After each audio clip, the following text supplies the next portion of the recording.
I wanted to ask you potentially for a follow-up for a related issue. So setting aside a bit of your analysis of some of the differences in pay based on different racial groups and gender groups.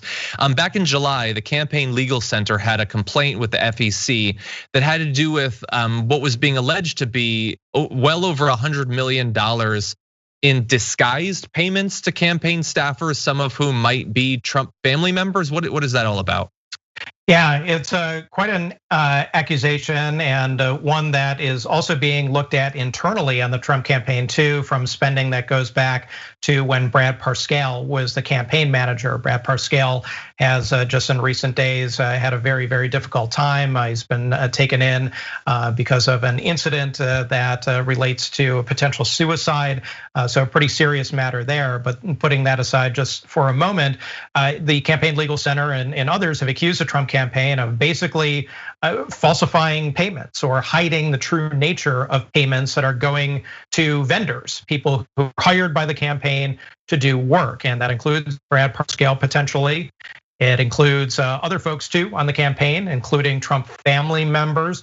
And if you look at the roster of people who are earning salaries from the Trump campaign, there are a few people who just simply aren't there. And it's really strange and really odd. And it's Brad Parscale, it's Bill Stepien, the current campaign manager, and various other people in the Trump family. Well, are they getting paid? Are they getting money? The Trump campaign definitely has some very novel, I think you can call them, payment structures, and will oftentimes make payments through corporate entities or through other means that make it a lot more difficult to actually truly figure out who's getting the money, who's getting paid what and how. And that's really at the crux and the heart of the Campaign Legal Center's complaint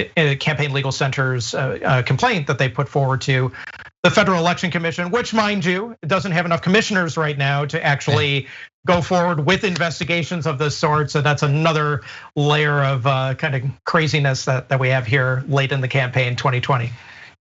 Yeah, the issues with the FEC function is not going to come as a shock to anyone who's seen your past appearances on the show.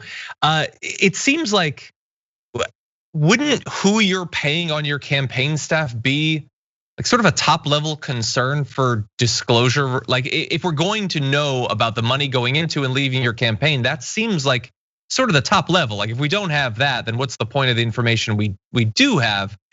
So I'm assuming they're trying to get that information. But one question I have is, I'm assuming this is distinct from one of the issues that was raised from the New York Times recent reporting, the look into Trump's tax returns, was the possibility that he was using a sort of phony way of paying contractors, including family members, to take some portion of payments he was receiving and sort of disguise them as expenses.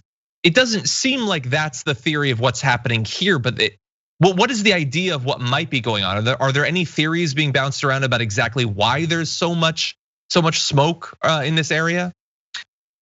Absolutely, and it really kind of, when you get down to it, it kind of goes down to one root thing, is that the rules are a mess in this country when it comes to disclosure for campaigns, for finances of political candidates. They're not consistent. They're not, in many cases, enforced.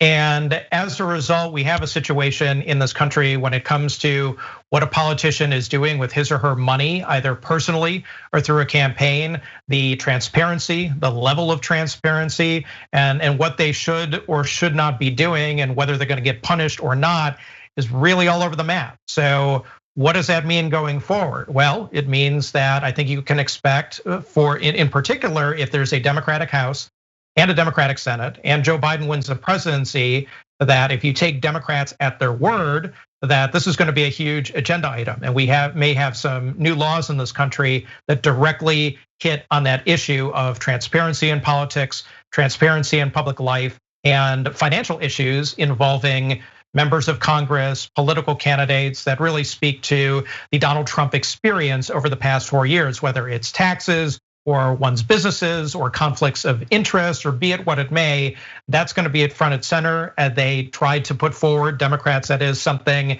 early in 2019. Of course, it's called HR 1, a bill, but of course it went nowhere because the Republican-controlled Senate was not going to have it. It will be a different ballgame in a major way, and Democrats telegraphed that in another bill that they put forward just a couple of weeks ago, that this is going to be a priority. We will see if that happens, stay tuned. And of course, we have that little election that we've got to go through first before any of this were to become a reality. That technicality, it'll be over before you know it. Well, look, if that does become sort of one of the top line things that the Democrats are working on, you're certainly gonna be busy for the next few years. Don't doubt that. But thank you. Exactly. Everybody, you need to go to Business Insider and follow Dave's work. Follow him on Twitter as well. Nobody follows the money like he does. Dave, as always, thank you for joining us. We really do appreciate it. Hey, great to be with you. Thanks.